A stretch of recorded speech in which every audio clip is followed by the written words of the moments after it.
Graça e paz, família. Eu sou o apóstolo Sérgio, canal Minha Contribuição. Nossa contribuição de hoje está em 1 Samuel, capítulo 3, no versículo 1, que diz assim: o jovem Samuel servia ao Senhor perante Eli.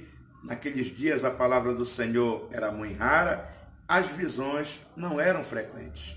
E o versículo 10 diz assim: então veio o Senhor e ali esteve, e chamou como das outras vezes: Samuel, Samuel.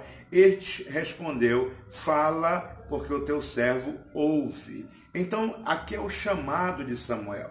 Samuel, ele era uma criança que servia ao Senhor com alegria, com disposição. Ele servia ao Senhor no tabernáculo. Mas também Samuel, ele era uma criança que era obediente a Eli. E ali então ele caminhava debaixo de obediência, aprendendo tudo que era necessário para fazer o ofício do sacerdote. Ele morava no templo e vivia ali no templo 24 horas fazendo a obra do Senhor, ou seja, 24 horas no tabernáculo fazendo a obra de Deus. Mas também Samuel era uma criança que obedecia à autoridade. A autoridade era o sacerdote Eli.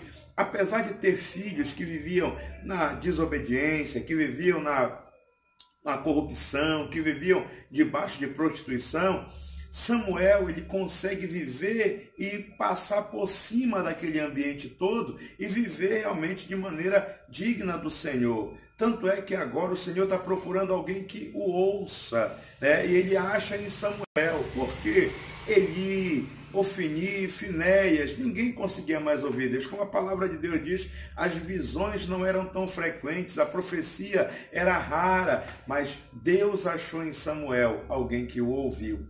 Então, quando Eli agora já está com 40 anos de ministério, ele precisa ser substituído. E os filhos dele não têm condição, realmente, não há condições dos filhos de Eli substituírem no sacerdócio. Só que o problema era que o sacerdócio tinha que ser da linhagem de Arão. Mas aí é que entra a graça de Deus manifestada na vida de Samuel. Samuel é filho de Eucana, que é da tribo de Efraim. Ele é levita, mas ele é daqueles servos meraritas. Ele é de Merari. Haviam 3 classes de levitas: Gersonitas, Coatitas e Meraritas. Ele era um merarita. E aí então ele não poderia exercer a função do sacerdote. Mas Deus acha graça em Samuel. E a graça manifesta na vida de Samuel faz com que o sacerdócio mude de Arão para Merari. E isso lembra também o nosso sacerdócio. Porque o nosso sacerdócio também não é um sacerdócio levítico. Ele é um sacerdócio que agora é de Judá. Porque Jesus Cristo é o leão da tribo de Judá. E quando muda o sacerdote, muda também a lei. Então, em Cristo, todas as coisas são mudadas. O que nós achamos aqui nessa mudança de sacerdócio tremenda que aconteceu tanto na vida de Samuel como na vida agora da igreja, na vida daquele que crê em Jesus? A primeira coisa é entender que quando eu aceito esse chamado ao sacerdócio, esse chamado a ser o profeta de Deus, o resultado é, eu estou também abraçando as promessas do Senhor. Deus tem promessas para a sua vida. Então, tome posse do seu sacerdócio. Deus também, através do sacerdócio, ele quer limpar a nossa casa. Você lembra quando lá em Juízes, Gideão ele é chamado, a primeira coisa que ele faz, derruba os altares de Baal. Então nós também precisamos procurar os altares que não são de Deus dentro da nossa casa e tirar esses altares, porque existe um único Deus, o Senhor Jesus Cristo.